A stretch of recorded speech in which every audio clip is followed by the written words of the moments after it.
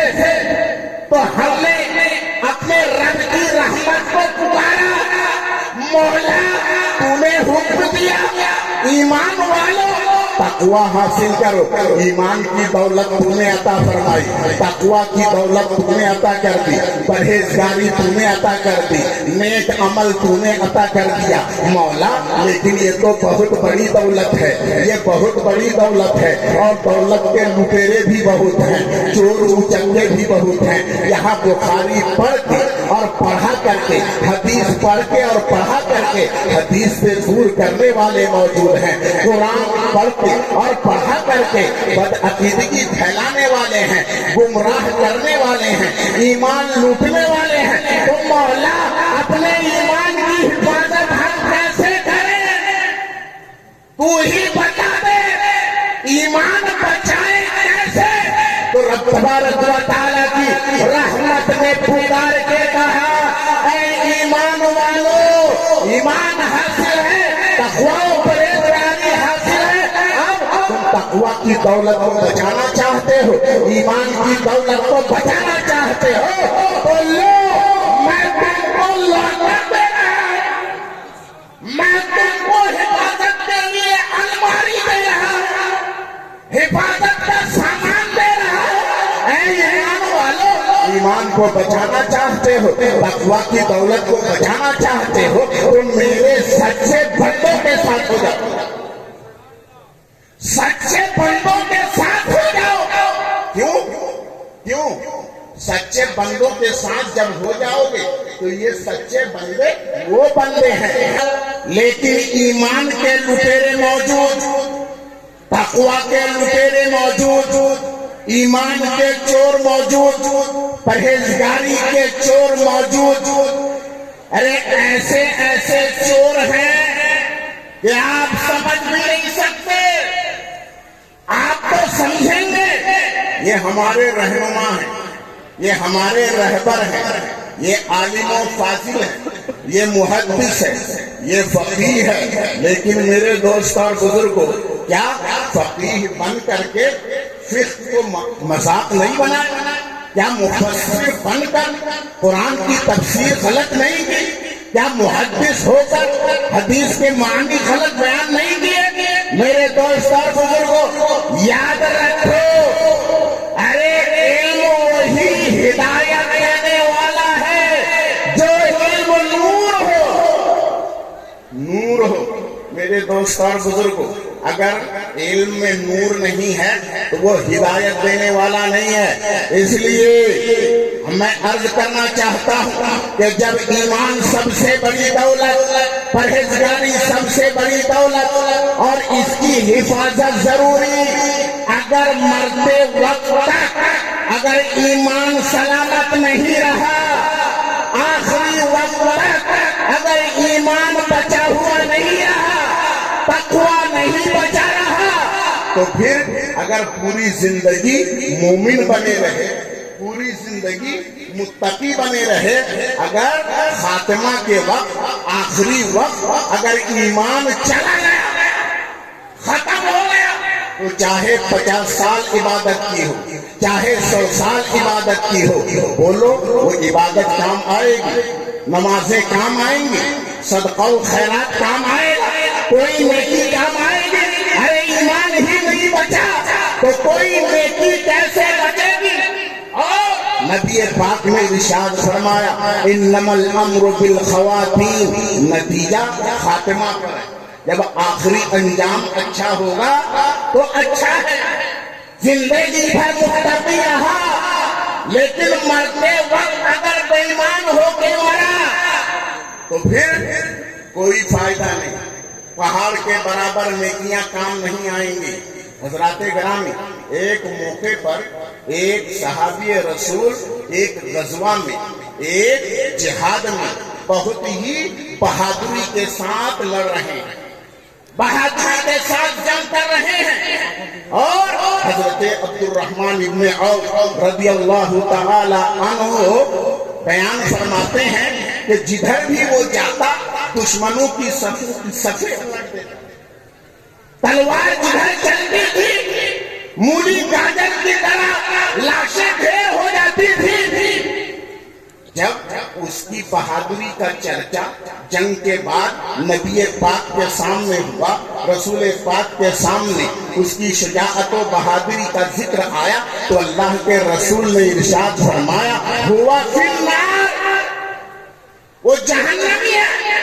توجہ چاہوں گا، صحابی رسول ہے، غازی ہیں، مجاہد ہیں، اور جہاد بہادری کے ساتھ کر رہے ہیں، سینکڑوں کفار کو تہے دیکھ دیا ہے، لیکن نبی فرماتے ہیں ہوا فی النار، وہ جہنم میں جائے گا۔ حضرت عبد الرحمن ابن عوف صحابی رسول جب انہوں نے سنا ارے اتنا بڑا مجاہد غازی یہ جہنم میں جائے گا، لیکن نبی نے فرمایا ہے تو یقیناً جہنم میں جائے گا، یہ ایمان ہے، لیکن کیسے جہنم میں جائے گا، کیوں جہنم میں جائے گا؟ میں دیکھنا چاہتا ہوں۔ حضرت عبد الرحمن ابن عوف بیان فرماتے ہیں میں اس کے پیچھے پیچھے لگ گیا، بخاری شریف کی حدیث عرض کر رہا ہوں، میں اس کے پیچھے پیچھے لگ گیا کہ آخر کرتا کیا ہے جس کی وجہ سے جہنم میں جائے گا۔ فرماتے ہیں کہ اسے ایک زخم لگا، ایک کافر کی تلوار لگی اس کے گھٹنے میں، اور وہ درد سے تڑپنے لگا، پلٹنے لگا، اور درد کی شدت کو برداشت نہ کر سکا، تکلیف برداشت نہ کر سکا، اس نے اپنی تلوار کی نوک کو اپنے سینے پہ لگایا اور زور سے دبایا اور اس پہ جھول گیا، اور اس نے اپنی جان دے دی۔ ایک روایت میں ہاتھ میں لگایا اور اپنی جان خود دے دی۔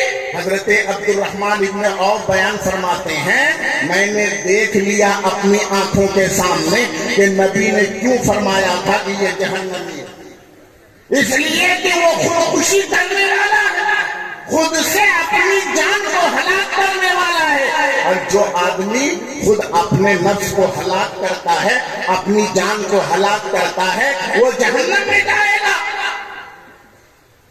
تو دیکھا آپ نے، انجام کا معاملہ اگر ٹھیک ہے تو سب کچھ ٹھیک ہے میرے دوست اور بزرگوں۔ اس لیے ایمان اگر بچا کے رکھنا ہے، آخر وقت تک اگر محفوظ رکھنا ہے، پرہیزگاری کو بچا کے رکھنا ہے، تو اللہ تبارک و تعالیٰ کے نیک اور سچے بندوں کی صحبت میں رہنا ہے، غوث اعظم کی صحبت میں اختیار کرو، مطلب ان کی محبت اپنے سینے میں بسا لو، غوث اعظم کے ساتھ ہو جاؤ، غریب نواز کے ساتھ ہو جاؤ، خواجہ نظام الدین اولیاء محبوب الہی کے ساتھ ہو جاؤ، اخی سراج آئینہ ہند کے ساتھ ہو جاؤ، مخدوم پنڈوی کے ساتھ ہو جاؤ، سرکار مخدوم سمنا کے ساتھ ہو جاؤ، حضور شاہ سلیم اللہ شاہ جہان آبادی قطب وقت کے ساتھ ہو جاؤ، حضور مسرور میاں کے ساتھ ہو جاؤ، اس لیے یہ سب سچے ہیں، حضور مسعود میاں کے ساتھ ہو جاؤ، یہ اللہ کے سب سچے بندے ہیں، اور یہ بچے ہوئے ہیں، شیطان کے مکر و فریب سے بچے ہوئے ہیں، شیطان کا زور ان پہ نہیں چلتا، اللہ کے ان ولیوں پر شیطان کا زور نہیں چلتا، اور شیطان جب چاہتا ہے اور آدمی کا نفس جب شیطان کے چکر میں آ جاتا ہے تو اس کا ایمان برباد ہو جاتا ہے، اس کی پرہیزگاری ختم ہو جاتی ہے۔ تو اللہ تبارک و تعالیٰ نے ایسے بندوں کی صحبت اختیار کرنے کا حکم دیا جن بندوں پر شیطان کا زور نہیں چلتا، اس لیے کہ اتنے پاورفل ہیں، اللہ کی طرف سے انہیں اتنی زیادہ طاقت ملی ہے کہ اللہ نے ارشاد فرمایا ہے کہ جب بندہ نوافل کے ذریعے سے، عبادتوں کے ذریعے سے میرا قرب حاصل کرتا ہے، میری نزدیکی حاصل کرتا ہے، احببتہ، میں اسے اپنا محبوب بنا لیتا ہوں، میں اسے اپنا دوست بنا لیتا ہوں۔ فَإِذَا أَحْبَبْتُهُ فَكُنْتُ سَمْعَهُ الَّذِي يَسْمَعُ بِهِ وَبَصَرَهُ الَّذِي يَبْصُرُ بِهِ وَيَدَهُ الَّتِي يَبْطِشُ بِهَا وَرِجْلَهُ الَّتِي يَمْشِي بِهَا وَفِي رِوَايَةٍ وَقَلْبَهُ الَّذِي يَعْقِلُ بِهِ وَلَئِنْ سَأَلَنِي لَأُعْطِيَنَّهُ۔ رب نے فرمایا میرے بندے کچھ ایسے ہیں کہ وہ فرائض کو ادا کرنے کے بعد نفل عبادتوں کے ذریعے سے میری نزدیکی حاصل کرتے رہتے ہیں، میرا قرب حاصل کرتے رہتے ہیں، یہاں تک کہ میں ان کو اپنا محبوب بنا لیتا ہوں، میں انہیں اپنا دوست بنا لیتا ہوں، اور جب میں انہیں اپنا دوست بنا لیتا ہوں تو میں ان کا ہاتھ بن جاتا ہوں۔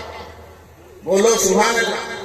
میں ان کا ہاتھ بن جاتا ہوں، میں ان کی آنکھ بن جاتا ہوں، میں ان کا قدم بن جاتا ہوں، میں ان کا دل بن جاتا ہوں، میں اس کی آنکھ بن جاتا ہوں جس سے وہ دیکھتا ہے، میں اس کا ہاتھ بن جاتا ہوں جس سے وہ پکڑتا ہے، میں اس کا قدم بن جاتا ہوں جس سے وہ چلتا ہے، میں اس کا دل بن جاتا ہوں جس سے وہ سوچتا ہے۔ میرے دوست اور بزرگوں، اللہ تبارک و تعالیٰ کسی کی آنکھ بننے سے پاک ہے، کسی کا ہاتھ بننے سے پاک ہے، کسی کا قدم بننے سے پاک ہے، اس لیے کہ اللہ جسم و جسمانیات سے پاک ہے، اللہ لمٹ اور لمیٹیشن سے پاک ہے، اللہ حد اور حدود سے پاک ہے، وہ تو بے مثال ہے، وہ نراکار ہے، وہ کسی کا ہاتھ کیسے بنے گا، وہ کسی کی آنکھ کیسے بنے گا، وہ کسی کا قدم کیسے بنے گا؟ تو مطلب کیا ہے؟ مطلب یہ ہے جب بندہ میرا محبوب ہو جاتا ہے، میرا دوست ہو جاتا ہے، تو میں اس کے ہاتھ میں اپنی خاص طاقت دے دیتا ہوں، آپ اس کی آنکھ میں خاص اپنی طاقت دے دیتا ہوں۔ اور ایک مطلب یہ ہے ہاتھ تو اس کا ہوتا ہے لیکن وہ ہاتھ میری قدرت کا مظہر بن جاتا ہے، اس کی آنکھ میری قدرت کا مظہر بن جاتا ہے، اس کا پیر میری قدرت کا مظہر بن جاتا ہے۔ یہی وجہ تو ہے بغداد میں بیٹھے اپنے شاگردوں کو پڑھا رہے ہیں، درس دے رہے ہیں، اور سمندر میں کشتی ڈوب رہی ہے، اور پکارنے والا پکار کے کہتا ہے یا عبد القادر شیئا للہ، وہ کون سی طاقت تھی؟ ارے کام تو وہی غوث اعظم کا کام تھا نا، بولو دو ہی کام تو تھے، اور وہ کام جو ہمارا ہے ویسا ہی تو کام تھا، بولو ویسا ہی تو کام تھا، لیکن میلوں دور سمندر میں کشتی ڈوب رہی ہے، پکارنے والا عاشق پکار رہا ہے یا عبد القادر شیئا للہ، اے عبد القادر اللہ کے لیے کچھ ہماری مدد فرمائیے۔ میرے دوست اور بزرگوں، یہیں سے غوث پاک اپنا ہاتھ بڑھاتے ہیں اور اپنے مرید کی ڈوبتی ہوئی کشتی کو کنارے لگا دیتے ہیں۔ بولو اب سمجھ میں آیا کہ نہیں کہ اللہ اپنے کسی محبوب بندے کا کان کیسے بن جاتا ہے، ہاتھ کیسے بنتا ہے؟ میرے دوست اور بزرگوں، اور جب اللہ کسی کا کان بن جائے، یعنی اللہ کی خاص قدرت اس کے کان میں ہو، اللہ کی خاص طاقت اس کے قدموں میں ہو، اس کے ہاتھ میں ہو، تو اب وہ بندہ جب کچھ کرتا ہے تو اس کے ہاتھ سے وہی صادر ہوتا ہے جو اللہ چاہتا ہے، وہ سوچتا وہی ہے تو اللہ چاہتا ہے، وہ سنتا وہی ہے تو اللہ چاہتا ہے، تو اللہ جو چاہتا ہے وہی سنتا ہے، اللہ جو بولتا ہے وہی وہ بولتا ہے، اللہ جو حکم دیتا ہے بندہ وہی کرتا ہے۔ اب بولو جب ایسا حال ہوگا تو شیطان کا زور چلے گا؟ شیطان کا زور چلے گا اس پر؟ نہیں، اس لیے کہ وہ اللہ کی حفاظت میں ہے۔ توجہ چاہوں گا، آخری جملہ، جب یہ سچے بندے اللہ کے محبوب بندے اللہ کی حفاظت میں آ چکے ہیں تو اے ایمان والو، اگر تم ان کی حفاظت میں آؤ گے تو پھر تمہارا ایمان بچ جائے گا، تمہارا تقوی بچ جائے گا، تمہاری پرہیزگاری بچ جائے گی۔ کیوں؟